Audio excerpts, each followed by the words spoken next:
Hey, are you a beginner in the gym and you're trying to figure out how to use the machines? Well, this video is going to be for you. In this video, we're only going to focus on the upper body machines because I already did a video on the lower body ones. And by the end of this video, you should be a pro at knowing how to use each machine. The gym I'm using today is Planet Fitness, but all the machines at Planet Fitness should be at any local gym that you may be a member of. First machine we're going to talk about is the machine shoulder press. Some gyms have a different setup. They may only have this handle, they may only have this handle. This machine is really nice, and if you have a gym or if you go to a gym that has this handle, this one's really good if you have bad shoulders, because a lot of people who may have bad shoulders, it tends to bother them when their elbows are flared out. So if you use this one, it's a more shoulder friendly option. For so many past videos, I've always said that you need to have it lower to have better range of motion. And if you want to be able to lift heavier, have the seat at the lower range of motion.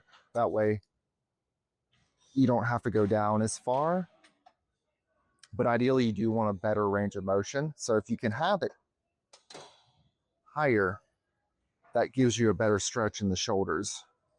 Let's move on to the next one. The next machine is the chest supported row. This is really nice if you don't want to do a compound lift like a barbell row where you're bent over and you're just kind of balancing using the barbell. This one will really just help focus on working your back.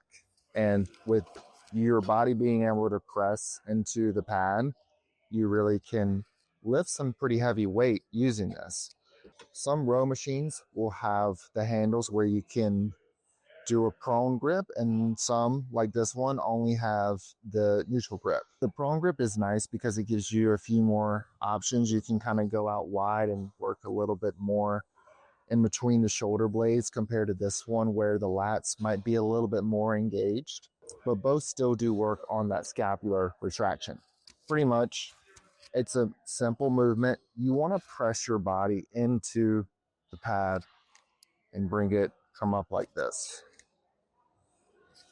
All right, I'm going to show you at the correct angle instead of me being so far down. That's kind of a better angle. You want to keep your elbows at a 45-degree angle. If you want to keep them tucked in, you can as well, like closer to your body. You really don't want to flare them out too much because that would just be a little bit too uncomfortable. The chest adjuster is really nice because you can go as far back, pretty far back, and you can get more of a stretch on your back compared to being closer. And if you go like that, you see I can really have to stretch out my lat in that starting position, and it really keeps tension on the movement compared to if I was closer, and the tension kind of stops if I go too far back. There's just a couple steps. It's the chest supported thing, and then of course how high or low you want the seat. You really don't want the chest support too high or too low. You just want whatever feels comfortable for you. The next machine is the Lat Pulldown machine. A lot of gyms have kind of a different structure, but it's the same concept, right? You're going to bring it down just like that. If you do have a gym where the pads can move along with the seat, that's really good. This machine in particular does not. It's just the seat itself that moves, but you just want to make sure that you get a good stretch in your lats when you do the movement. So you want to come down, bring your elbows like you're pinching your shoulder blades together. And a good metric is to pretend like you're putting your elbows into your back pocket. Just like that. If you do start to feel it in your forearms, I would say that you can change your grip, where instead of holding with your fingers and your thumbs, you just hold with your fingers and you kind of move your thumb to the side.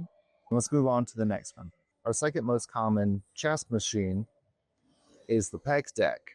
This one's actually two exercises in one. The first exercise I want to show you is just the chest fly, and then the second one I'll show you the exercise that you can do for your shoulders, your traps, your rhomboid area. The first thing when we're doing the chest fly is the setup. You want to move these handles so you get a bit of a stretch in your chest, but not too much where you're at risk of injury. I wouldn't have your elbows too high, but not necessarily too low either. Just enough that where you feel a good stretch right in your chest, kind of in that armpit area. That's how to set up the pec deck for the chest. I want to show you how to set it up for the shoulders. When doing the shoulder flies, you're just going to sit on the other side and you want to grab the horizontal handle instead of the vertical handle.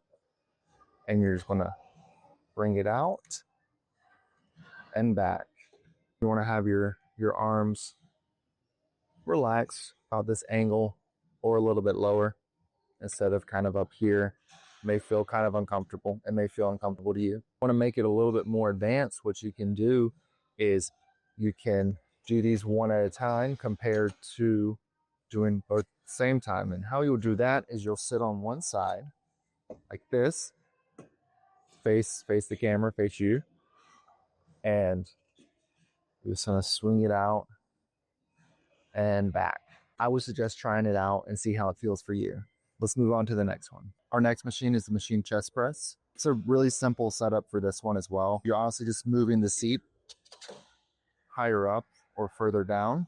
The rule of thumb is that you want to have your elbows at a 45-degree angle when you actually push the handles compared to having them flared out like that. That puts a lot more pressure on the shoulder and you could end up injuring yourself. Other than moving the seat up and down, some machines like this one have an option where you can move the handles forward or further back.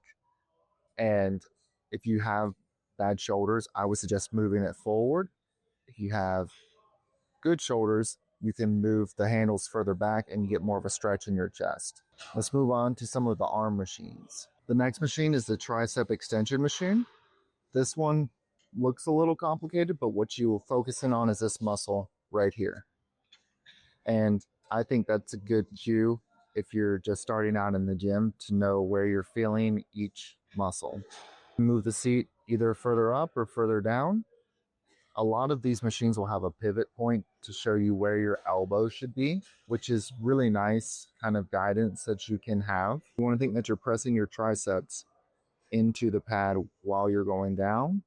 Go all the way down and come all the way back up. Those two cues, the pivot point and then just adjusting the seat to where you feel comfortable, that's really all you need for this machine. Now I'm going to show you guys the most common bicep machine that's in most gyms. Our last upper body machine is the preacher curl. This one works your biceps, the front of your arms.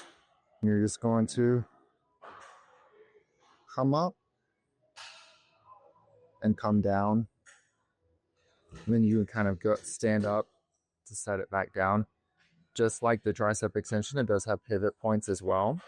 And also like the tricep extension, it's a pretty simple setup. You just adjust the seat and you want to make your elbows kind of meet where the pivot point is.